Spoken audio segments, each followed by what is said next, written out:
ഡൽഹിയിലുണ്ടായ സ്ഫോടനത്തിന്റെ നടുക്കത്തിലും ഞെട്ടലുമാണ് രാജ്യം ഇപ്പോഴും. हमारे पास कुछ भी फैक्ट्स आएंगे जो एस्टैब्लिश होंगे तब उसकी जानकारी यथा समय पे। गाड़ी के ड्राइवर को आइडेंटिफाई किया गया है, उसकी अभी पहचान अभी सब कुछ चल रहा है, अभी it is all on going. कौन कौन सी एजेंसी इसमें पूरे मामले में जांच में लगी है? बहुत सारी है।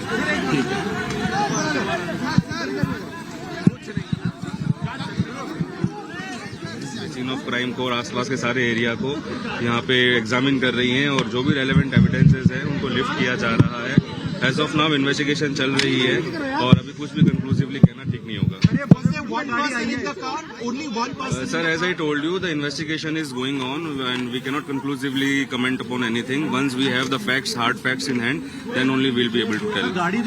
Could you tell us about the nature of the explosive?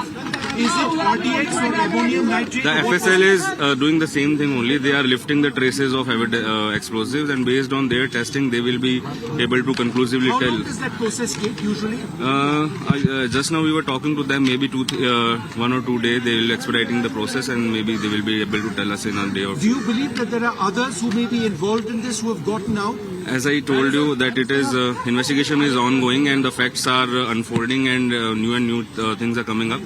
So as of now it will be premature to conclude anything. Was there any shrapnel which was found? Not as of now, but still we are examining the scene of crime. And in terms of the metro and operations, borders being sealed, what can you share with us? No, as of now I cannot share anything about that. We are heading upon it and then we'll take a call. Could you share any other information? Sir, investigation शुरू हो गई है, कहाँ तक पहुँची है, FIR दर्ज हुई है, पूरी डिटेल थोड़ा बताएं। अभी तक जो डिटेल है, जानकारी है वो ये है कि हम लोगों ने चुप अरे यार चुप रहो यार। जी सर। യെസ്, ഒരു പോലീസ് ഉദ്യോഗസ്ഥന്റെ പ്രതികരണമാണ് കണ്ടത്. അന്വേഷണം നിർണായക ദിശയിലായതിനാൽ ഒന്നും വെളിപ്പെടുത്താൻ കഴിയില്ല എന്നാണ് ഇന്നലെ മുതൽ ഇത് തന്നെയാണ് പറഞ്ഞുകൊണ്ടിരിക്കുന്നത്. അതെ, സ്വാഭാവികമായിട്ടും അതിനകത്ത് ചില പരിമിതിയുണ്ട്. സേഫ്, മാധ്യമങ്ങളുടെ ഒരു അമിത ആകാംക്ഷ ഇതിൽ ആവശ്യമില്ല എന്ന് തോന്നുന്നു. കാരണം ഏതെങ്കിലും തരത്തിലുള്ള വിവരങ്ങൾ ഇപ്പോൾ പുറത്തുവിടുന്നത് അന്വേഷണത്തെ ബാധിക്കാനുള്ള സാധ്യതയുണ്ട് എന്ന് പറയുമ്പോൾ അത് മുഖവിലേക്കെടുക്കുകയാണ് ചെയ്യേണ്ടതെന്ന് തോന്നുന്നു. തീർച്ചയായും. അപ്പോൾ ഏതായാലും രാജ്യ തലസ്ഥാനം മാത്രമല്ല, രാജ്യമാകെ നടുങ്ങി ഞെട്ടി നിൽപ്പാണ്. ഭയാനകമായ നിമിഷങ്ങളിലൂടെ കടന്നുപോയ ഒരു രാവ് കടന്ന് ഒരു പകലിലേക്ക് എത്തുമ്പോൾ സ്വാഭാവികമായും അത് അന്വേഷണത്തിന്റെ ഘട്ടത്തിൽ കൂടി നിർണായകമാണ്. ഇന്നിപ്പോൾ ഈ രാവ് പുലർന്ന് പകലിലേക്ക് എത്തിയതിനു ശേഷമാണ് ചില ശരീരത്തിന്റെ അവശിഷ്ടങ്ങൾ കൂടി ഫോറൻസിക് സംഘത്തിന് കണ്ടെടുക്കാൻ കഴിഞ്ഞിരിക്കുന്നത്.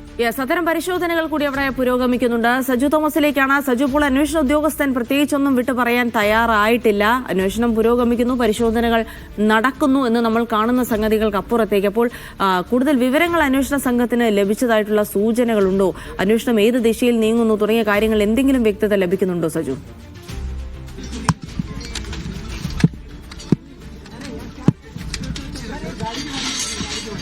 अभी इन्वेस्टिगेशन चल रही है, अभी कुछ भी कंक्लूड नहीं किया जा सकता।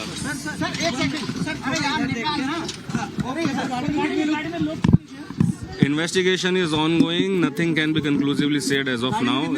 Investigation is ongoing. मैं एक ही लफ्ज बोल रहा हूँ, इन्वेस्टिगेशन इज ऑनगोइंग। अभी हम कुछ भी कंक्लूसिवली नहीं कह सकते हैं। Once we are able to find out hard facts, then only we will be able to comment upon it conclusively. क्या हाथ में लगा है सर? अभी तक तो जांच चली रही है, आप खुद ही देख रहे हो सामने एफएसएल की टीम जो है। 13 घंटे के बाद कुछ तो लगा होगा। सर, कई होटल्स पे भी छापेमारी कर दी गई है पहाड़गंज के पास। അന്വേഷണവുമായി ബന്ധപ്പെട്ട് കൂടുതൽ കാര്യങ്ങൾ പറയാൻ ഉദ്യോഗസ്ഥർ തയ്യാറാകുന്നില്ല. അന്വേഷണം പുരോഗമിക്കുന്നു എന്നതിനപ്പുറത്തേക്ക് കൂടുതൽ വിവരങ്ങൾ അന്വേഷണ ഉദ്യോഗസ്ഥരായിട്ട് പുറത്തുവിടാനുള്ള സാധ്യതയുമില്ല. എന്തെങ്കിലും കാര്യത്തിലൊരു സ്ഥിരീകരണം ഉണ്ടെങ്കിൽ അത് കേന്ദ്ര ആഭ്യന്തര മന്ത്രാലയം, ആഭ്യന്തരമന്ത്രിയായിരിക്കും നടത്തുക ഇക്കാര്യത്തിൽ എന്നാണ് വ്യക്തമാകുന്നത്. എന്തായാലും സംഭവ സ്ഥലത്തു നിന്നുള്ള ദൃശ്യങ്ങൾ കൂടിയാണ് വരുന്നത്. ഫോറൻസിക് ഉദ്യോഗസ്ഥരുടെ അടക്കം നേതൃത്വത്തിലുള്ള വലിയ പരിശോധനകൾ നടക്കുന്നു.